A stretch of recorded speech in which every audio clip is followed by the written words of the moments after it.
चलिए दूसरा क्वेश्चन देखता हूं। दिए हुए दूरी सूत्र का प्रयोग कर दिखाइए कि बिंदु इतना इतना और ये जो दिए हुआ संरेख है। सबसे पहले पॉइंट पर बात कीजिए कि भाई जो संरेख होता है ना वो एक और रेखा पर होता है। संरेखी का मतलब होता है कि एक और रेखा पर जो भी पॉइंट आपको दिए हुआ वो एक और रेखा पर होनी चाहिए। अच्छा एक बात बताइए, एक और रेखा पर मैंने मान लिया, तो इस संरेख का क्या मतलब कि वही रेखा पर होनी चाहिए, तीनों बिंदु एक रेखा पर। अगर मैं इसको मान लेता हूं कि 1 5 है, इसको मान लेता हूं कि 2 4 है और इसको मान लेता हूं कि ये 3 3 है, तो देखिए संरेख का जो नियम है वो नियम सिस्टम क्या होता है, नियम क्या है कि या तो A B plus B C बराबर होनी चाहिए, सबसे पहला कंडीशन। दूसरा कंडीशन क्या है कि अगर मैं ए बी को केवल रोक लूं तो क्या हो जाएगा, या तो ए सी प्लस बी सी होनी चाहिए, या बी सी को अगर मैं रोक लेता हूं तो या तो ए सी प्लस ए बी होनी चाहिए। मतलब इस ढंग की कहानी अगर बनता है तो बिंदु को संरेख माना जाएगा। अब दिखाता हूं कि भाई यहां पर देखिए कि संरेख है कि नहीं, उसको टेस्ट करने के लिए सबसे पहले देखिए ए बी क्या है, एक दूरी है। दो बिंदु जब दिया रहता है, जैसे मान लेता हूं कि एक पॉइंट ए है और एक पॉइंट बी है, इसका कोऑर्डिनेट अगर एक्स वाई है और इसका कोऑर्डिनेट x2 y2 है, तो जो दूरी मेरा बनता है ए जो पहुंचा बी पर यानी ए बी जो होगा वो फार्मूला क्या होगा, तो आगे वाला में से पीछे वाला वो घटा दीजिए, x2 माइनस x1 का whole square y2 minus y1 का होल स्क्वायर, ये फार्मूला बनता है। इसके आधार पर यदि मैं ए बी को चेक करूं, ए बी क्या हो जाएगा, तो root under x2 minus x1, देखिए ए और बी में पहला x1 y1 दूसरा x2 y2, x2 minus x1 का whole square y2 minus y1 का होल स्क्वायर। अब इसको मैं कैसे लिखूं, तो 2 में से गया 1 का स्क्वायर 1, अब 5 में से 4 गया तो माइनस में 1, अब माइनस 1 का स्क्वायर प्लस में 1, 1 1 हो गया 2। अच्छा इस ढंग से अगर मैं बीसी निकालूं, इसको मिटाता हूं, इससे तो कोई फायदा है नहीं, हम लोग देख लिए।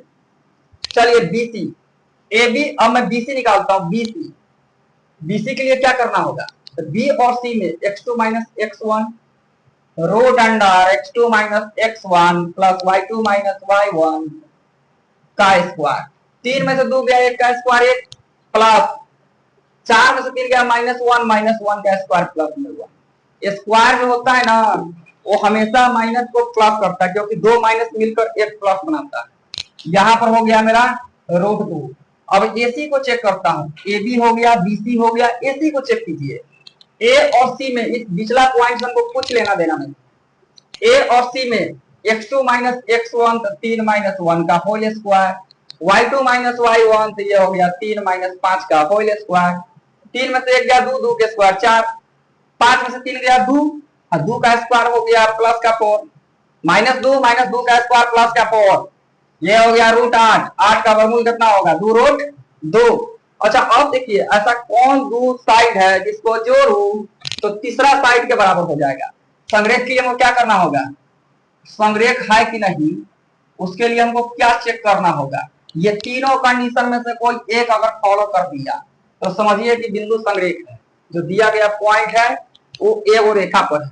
तो अगर मैं ए बी और बी सी ए वो रूट दू ए वो रूट दू रूट दू बनाएगा कि नहीं, मतलब ए बी आप प्लस बी सी को जोड़ता हूं तो किसके बराबर में हो जाएगा, ए सी के बराबर में हो जाएगा। लोग क्या समझता है कि A B plus B C बराबर ए सी होनी चाहिए, भाई वो पॉइंट में पूरा रेखा की लंबाई नहीं निकालना। अगर वो पॉइंट पर होगा तो कहने का मतलब या तो A B A C plus B C बराबर पुराएगा, कोई दो को बिंदु मिलकर तीसरा बिंदु को बजाय तीसरा दूरी को पुराएगा। अच्छा ए बी के लिए मेरा क्या है रूट 2, बीसी के लिए क्या है रूट 2, आईएससी के लिए क्या है 2 रूट 2, तो क्या ये एलएचएस आरएचएस के बराबर हो रहा है। इसको मैं ऐसे देखूं, ए को रूट 2 ए को रूट 2 रूट 2 बराबर 2 रूट 2, क्या लिखेंगे दोनों एक दूसरे के इक्वल है, मतलब ये जो एबीसी मैंने माना है वो तीनों एक दूसरे पर मतलब एक बिंदु पर संरेख है, तो लिख देना है अंत में। इसीलिए दिया गया बिंदु कौन बिंदु है, ए बी सी संरेख है। दिया गया बिंदु एबीसी संरेख है।